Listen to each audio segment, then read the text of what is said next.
సిద్ధం పేరుతో ఏపీ ముఖ్యమంత్రి జగన్మోహన్ రెడ్డి ఎన్నికల ప్రచారం నిర్వహిస్తున్నారు. ఈ ప్రచారంలో ప్రతిపక్ష పార్టీలపై ఆయన తీవ్ర విమర్శలు చేస్తున్నారు.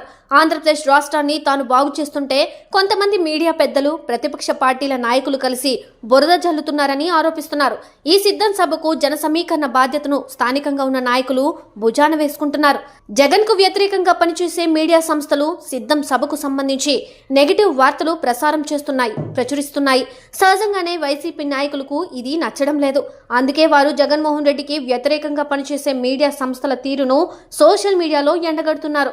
తాజాగా జగన్మోహన్ రెడ్డి సిద్ధం సభకు సంబంధించి ఫోటోలు తీసుకునేందుకు వెళ్లిన ఓ పేపర్ స్టాఫ్ ఫోటోగ్రాఫర్ను వైసీపీ నాయకులు చితకబాదారు. ఈ దాడిలో అతడు తీవ్రంగా గాయపడ్డాడు. ప్రస్తుతం ఓ కార్పొరేట్ ఆసుపత్రిలో అత్యవసర వైద్య విభాగంలో చికిత్స పొందుతున్నాడు. దీనిపై సహజంగానే టీడీపీ, జనసేన, బీజేపీ నాయకులు ఆగ్రహం వ్యక్తం చేశారు. వైసీపీ నాయకుల తీరు పట్ల అసంతృప్తి వ్యక్తం చేస్తున్నారు. ఇది సరైన పద్ధతి కాదంటూ మందలిస్తున్నారు. ఓ పత్రికకు సంబంధించిన స్టాఫ్ ఫోటోగ్రాఫర్ పై దాడి అనంతరం గుడివాడ ఎమ్మెల్యే కొడాలి నాని విలేకరుల సమావేశంలో మాట్లాడారు. వైసీపీ సమావేశాలకు రావద్దని మేము ముందుగానే కొన్ని పత్రికలకు, న్యూస్ ఛానల్స్ అధిపతులకు చెప్పాం. వారిపై నిషేధం విధించాం. అయినప్పటికీ వారు మా సమావేశాలకు వస్తున్నారు. మాపై లేనిపోని అభాండాలు వేస్తున్నారు.